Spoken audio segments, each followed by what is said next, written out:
To me, he's just Dad. Inspirational, determined, loving. You know, going to the races when I was little, holding on to his trouser leg, and every 5 steps we'd stop and we'd talk to someone and it'd go over the top of my head. Proud parents, of course you are, from the day she was just growing up, and not just her riding. She's a great kid to be involved in, and she's always done us proud, and she's always had a great morals, and I think she's always made us proud of all the sort of achievements she's taken on, whether it's been ordinary skills, life, this or that. And obviously everybody sees her riding and knows her mainly for her riding ability, but she's a great person to have around. We'd spend endless hours on the ponies and outside and teaching me and everything I could ask him, I was asking her. When she started to ride and then ride competitively, I definitely was hoping she'd go down the show jumping route. We encouraged and got good ponies, and she did well with the jumping because I know how tough the racing world is to compete in. And then it was obvious that her heart and her mind was set on racing, so we had to support her with the racing from there on.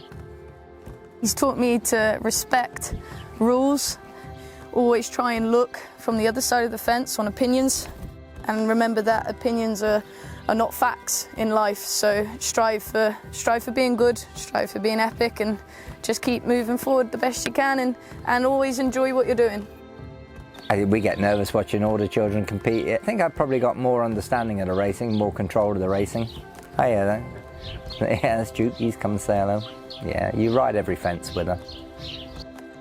I actually think Mum and Dad have probably watched the replay of the King George more because they use it as an excuse to open a bottle of wine or a bottle of champagne. You know, they go, oh well, Bryony won the King George, so let's drink to Frodon. Frodon over the final fence, led by 3 lengths, waiting patiently, he's running out of time. Inside the final half furlong, Frodon is out in front for his biggest prize of all. Frodon has taken the King George. She's a lot better than I ever was.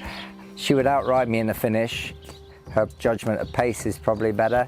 I guess if we're similar to anything, it's over a fence. You know, our jumping style and the way we approach a fence, or the way she approaches a fence, is probably fairly similar to mine. We all grow up, but I still think I'm very much his little girl in a lot of ways, even though, what am I now, 26? You know, I've moved up to Somerset, and life has changed a considerable amount in a very short amount of time for me. It's been a whirlwind, but it's been epic, and I wouldn't change a day of my life. I still rely on him. If I ever have a question or a worry or a doubt in my mind, it's Dad who I call. I'm very lucky. We've got a really tight-knit family, which we all turn to each other for help and when we're in need. Never worry. I'd like her to know that you must never worry and always just take life a step at a time. I'm proud of what he's achieved. He gave us, all 3 of us, as kids, an amazing childhood along with my mum. But what he has achieved himself, he built his own family home through his winnings out of a farmyard field and gave us an incredible upbringing, and for that I'm forever grateful. It's been a great life story and still is, I hope, you know, so you can't write the book of life, can you? You can just live it, and at the minute we're living it and enjoying it.